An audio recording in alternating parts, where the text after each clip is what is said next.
Gnar that I mentioned earlier that also still available this deep into the draft. So Gnar versus Ornn in the top lane, Akali versus Aurora in mid. Who are you giving the edge to in this draft, do you think? Nice and early. Yike nearby, but hard to close in and try to deal with this guy. Ornhorn summoned up. Driver smacking Kana around a little bit with him, but Kana with a flash behind him to get the better positioning. Now Driver's got to continue running away as the Infernal Drake is already going to be secured by CFO. Kaiwing and Hongq both ready to try to jump in here. It's first blood over to Hongq on the Akali. Hongq, hyped up after the end of the previous game, starts out with some extra money on the Assassin. Oh my goodness, this is actually huge. The Dragon. Control of the bot side river, and it doesn't look like anybody on the side of CFO is interested in this. Instead, they're just gonna handshake this second spawn of objectives. The Dragons will end up going 1-1, but it'll be a 6-0 grub split for the side of CFO. Yep. No need to fight that on your resets. You just had a big chunk taken by Hongq. Vladdy finished his Luden's Echo and then teleported back in to force the recall the other way. So then you get your answer here. Sork Shoes picked up for Hongq. So Akali's got the penetration along with the mobility and wants to use it. As soon as he finishes his little combo there, Hongq walking in for some deep vision with Kaiwing. Once Hongq can get his level 11 too, ideally rotating between objectives, between lanes here for KC, who have moved their bottom lane up to the top side of the map afterwards. And Kana sitting down here, still trying to farm up some grass procs here against Driver. Yeah, Kana with that completed Trinity Force is so scary now, but Junja showing up. Nice escape from Kana so far. He gets far enough away that they can't continue the chase because the Gnar bar is fully charged. That means overcommitting near the turret is a death sentence. Well played from Kana to avoid that Nocturne gank. We've seen a lot of smiles on these player cameras, despite the pressure that is here. Oh, wait. Wait a second. That Ornn is dead. That's a body there, Flowers. Okay. Investigate. We definitely missed. Somebody got spilled down there in the bottom lane. Who done it? Okay, so it was the Gnar with the boomerang in the bottom lane. And there are no ones in the assist column for anybody else on KC, so that was a solo kill. Now, Kana Such you get for burning my flash with that gank, huh? Yeah. You call jungler. Oh, okay. Well, I called mid laner. Yeah, here comes Hongq. Sure, he can flip backwards to just get himself closer. Perfect execution, and oh, nice. He tried to juke him, thinking maybe he would go the wrong way, but not quite gonna get the luck on that one. As Doggo ready to try to engage here on a Kalista and Targamas. No, they need to back away right now. Kaiwing and Doggo know that they're in some danger. Yike is trying to close the gap, wants to go for the flash engage, and threaten the teleports to come into the big team fights. This is why the fifth pick for KC was why we really liked their side of it. The Gnar has the ability to win side lane as well as join the rest of the team. Oh yeah. KC gonna take the opportunity, just try to force down the tier 1 turret here as you do have a teleport coming in from Driver, joining up with the rest of the squad to try to make a play. Hongq diving in with the Ornhorn in over the top. Junja gonna get the fear. Feat of Warfare claimed as Yike spins in, trying to get something back, but he will not do it. Meanwhile, bottom lane, tier 1 turret destroyed by Kana. That is now 2 turrets claimed by the top laner at KC. Yeah, and they're gonna keep on pushing actually towards mid lane here. It's like they're just going to rotate over the Dragon after they get up to tower. But very early on, you could tell KC made the call, we're not going to answer teleports.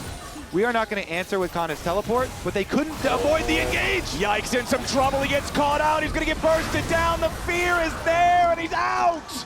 Beautifully picked there by CFO. The Herald now summoned up too, just as a distraction over in mid lane. And with the claim on this Drake, there's going to be, oh wait, there's already the feats claimed. I forgot about the first Drake going the way of CFO. This game has been crazy for the first 17 minutes. And KC going to use the power of this early pressure to at least claim the last of those tier 1 turrets from CFO. But it's another neutral objective going the way of the Oysters. Yeah, it's just a consolation prize for KC there. The scraps, the turret, getting some money. CFO, the big winners coming out of it, and they're still going to be able to rotate over to bottom. Since Kana's here, it does get difficult to fully commit to it, but Hongq cancels his recall. They're gonna Yeah, they want to make this happen. This turret has barely any HP left, but Doggo's about to die. Stays alive a little bit longer. They go in hard on Kana. The Between Worlds is not enough damage because of the bailout here just yet. Vladdy gets himself away, and now Junja's in trouble. Vladdy continuing the chase. Targamas and Yike right next to him. CFO gonna go ahead and call it a day on that one. It will be a 1-for-1 trade on champions, with the tier 1 turret being the bonus for CFO. Lane matchup. Just now, finally Driver completes his first full item with the Unending Despair. Will make him tankier in the fights. The extra healing could pay some dividends if he does not get just bursted down very quickly. As Driver ready to summon up the Ornhorn yet again. Beautifully done there from Yike, though, to interrupt the second half of the cast. Now Driver's about to die. He barely holds on. Driver, I feel like that was way too close for comfort. Yeah, Driver just hands checked right there. He was like, I'm going to flash forward to do it quicker, to R2 quicker. And Yike was like, no, I can react to that. Yeah. Done for himself. Regardless, the cooldowns on the ults are so short. They're all back up again, so we could see another commitment. Currently, though, I think the outer tower is just going to get taken. The top tower is very, very low on the side of KC. So Honkyu should be able to get solo tower gold for that, and has his teleport and flash ready for the possible counter move that KC could make on the opposite side of the map, with Otacon being there and the dragon showing up very shortly. Early positioning towards the Brushian River. He's going to feel a lot worse when he dives in. And CFO, you already said it earlier, Kobe, have been focusing him whenever they get the opportunity to do so. Driver's here to play spoiler to any potential entry from KC, trying to stop this Drake, and that'll be sole point for CFO, uncontested. Yeah, I feel like KC have very, very little chance if they're not there first. So very dangerous for them, and they try and get wards for a possible Otacon contest instead. But now they go for Honkyu. Honkyu in some danger, slammed back into the wall Between Worlds. All the birds down onto him. They want to get the reset. It's not going to happen, but in the back, huge from Junja to pick up 2.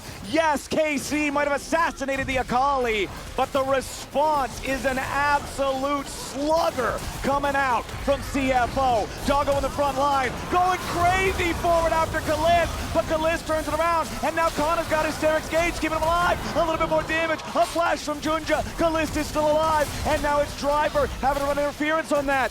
Doggo just went completely crazy. Yeah, he was trying to smurf on Kalist, but Kalist gets the last laugh here. The Caitlyn at the end. Free firing. Targamas searching around for any recalls. Isn't going to go super hungry for some plays like this. It's just that it came at the same timing as Driver just getting chunked out. So Driver left, your front line left. Here we go on Baron. Yeah, they threw the control ward over the wall into the brush, but it's right on top of a control ward that has already been placed by KC. KC is fully aware that this is being attempted by CFO. CFO wants to force it with the power of the Kalista, the double smite to the combo power with the Rend, but the Nocturne blind over the wall goes, Yike, can he do it? No! They will not steal it away. CFO forces the Baron 25 minutes into the game and gets away with it scot-free. Flowers, our timeline is we've come from 2 games of CFO doing nothing and losing and waiting to CFO going, yeah, let's try it. Just go for the smite steal. We've got a Kalista Rend combo. This is absolute madness from CFO. Targamas trying to keep everybody's owned away as Driver fires off an Ornhorn. Targamas getting away from it there with a flash, but now Honkyu has made his way forward as well. Yike, the target, the Wukong trying to escape with a perfect execution, seals his fate. The stasis from Honkyu. Nice toss into the immediate hostile takeover. CFO just ripped their heads off. Kana and Vladdy, the last 2 alive, as CFO have a 5-man push versus 2 for the next 20 seconds. The Oyster's looking like a different beast in this game. They are hungry for that game 5.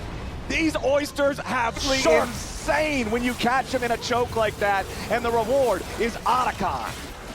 Huge stuff. CFO with the This Baron. is the second game in a row now where instead of being this massive catalyst, this huge playmaker for KC, he's been set behind and just completely useless. All right, well, I think there's 0 chance that they do anything. Dragon Soul just looks like that is forfeit for sure. No way that KC are going to fight into this buff. This is sustained with the Ocean Dragon. All right. Here comes the march down top lane.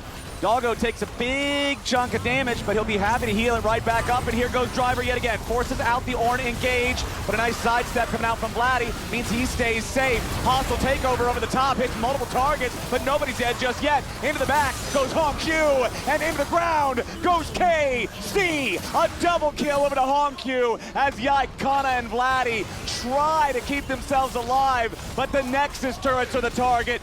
CFO has their eyes on the prize, and KC is scrambling to keep them from it. Driver teleporting back into the enemy base, ready to rejoin for the final mission of this fourth game. The minion wave has arrived. Wing with a beautiful handshake to force the flash away from Kana, and Doggo is on a killing mission yet again. Hongq on a rampage. Second Nexus turret headed for the ground, and CFO is headed for game 5. We're going to Silver Scrapes. Hongq, my man. They say, can rookies